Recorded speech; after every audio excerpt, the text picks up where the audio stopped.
Hello there, I'm Michael Bukowski. I am an artist and perfumer from Sheffield.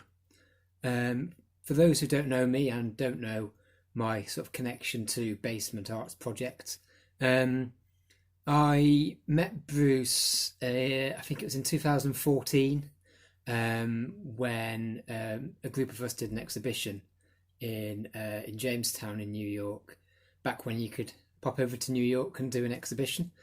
Um, so that was 2014, and in 2016 I actually did an exhibition at Basement Arts Project. The first one I did at Basement was called Speculative Studios, um, and the idea of Speculative Studios was to look at an artist's creative output and sort of imagine what their studio would look like based on their sort of finished works of art, and then present the studio as an exhibition. So I guess it was like a portrait of the artist, uh, and it aimed to sort of depict individual sort of nuances through the materials that artists use, and also through the sort of personal sort of items that artists might sort of have in their studios to make up sort of their a whole personality. For example, something like this has no relationship whatsoever to my uh, artistic practice, but it is something that I like and something that I have in my sort of studio at the moment, and sort of it does therefore sort of depict part of my personality, although kind of quite useless for making perfumes. Put him back over there. That was Prepper the Rapper. Um, so yeah, it was kind of thinking about those things. Um, but it's an exhibition that I've been thinking of a little bit more at the moment than I normally do, um, because as we've all had to adapt to the new normal, I guess, with this pandemic, we're all sort of living in sort of speculative studios at the moment. We've all got slightly different studios to the ones that we normally would have. Certainly, people who have a studio outside their house, at least. Um, and I'm no exception. I have sort of created a bit of a ad hoc studio in my dining room, which is where we are at the moment, and it sort of vaguely resembles the studio that I have at Exchange Place Studios in Sheffield, in that it's got the materials that I use there, but it's a very, very condensed version. What I had to do, along with many other artists, was sort of go to my studios, sort of think about the materials that I might need, and bring them back. So it was again a bit speculative. I didn't know what I was going to necessarily need, because I didn't know what I was going to necessarily make when I was in lockdown.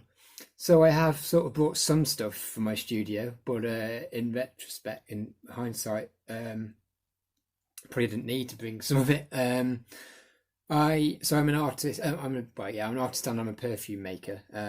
Perfumery seems to is the thing that I'm doing more of than anything else at the moment. Therefore, I sort of thought it was relevant to bring perfumery items with me. So I brought from my studio to my new studio in my dining room quite a lot of perfume bottles, different sort of shapes and sizes. Didn't know exactly why I'd need them, if I'd need them, but it would be useful for me to have them so that I could initiate some sort of creative process while I was in lockdown. Um, Also shapes and sizes. This is quite a fancy one. This one. This is going to be for a commercial perfume that I'm working on, which should be released soon. Watch this space. Um, so that's the bottles. Obviously, to make a perfume as well, you'll need the materials to make the actual perfume itself. So I brought a selection of essential oils and fragrance oils. Essential oils are sort of natural products. Fragrance oils are synthetic, and the perfume industry uses both to create perfumes. This one is a lemon fragrance oil. This one's a mint fragrance oil. I bought about 20 of them all together, and quite ones that I guess it was ones that I liked to use, actually. You know, it was thinking in those kind of very strict terms, think about the things that I'd like to be around during lockdown and the materials that I'd like to use in those sort of situations. So quite selfishly, just took ones that I liked, really. Again, didn't know what I was going to do with them, but I thought it was important to actually have them here so that I could do something with them. I bought the usual sort of pens, paper, scissors, tapes, which I use for perfume sort of bottle livery sometimes. I've also bought this box. I'm going to be very careful to get it out. Now this box, again, it's something that I really like. There's all sorts of perfume based stuff in there. Something that I like, something that I think, oh, I don't know how I'm going to use it, but I'll bring it back in case I want to. That was kind of my sort of thought process, really, when I was in my studio thinking about things that to do during lockdown. Just things that I thought I might want to use. It wasn't really any more or less complex than that. So that's kind of what I brought back. I haven't done a huge amount of work, really, just trying to adapt to the situation as everybody else is. What I've ended up doing more than anything else is making Lego, sort of little sort of Lego dioramas. The idea, I sort of hit upon an idea that I could just make little Lego sets based on the theme of isolation. This is like a Yeti sort of character with a sort of igloo.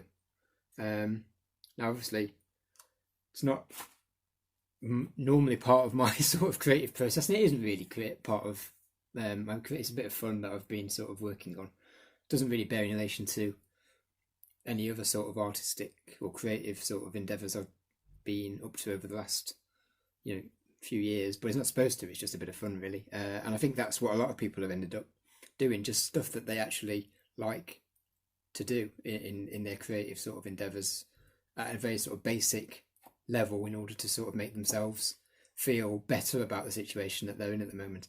I know that's what I've been doing with my Lego, but it hasn't just been Lego. I have been making perfumes and sort of devising sort of ideas for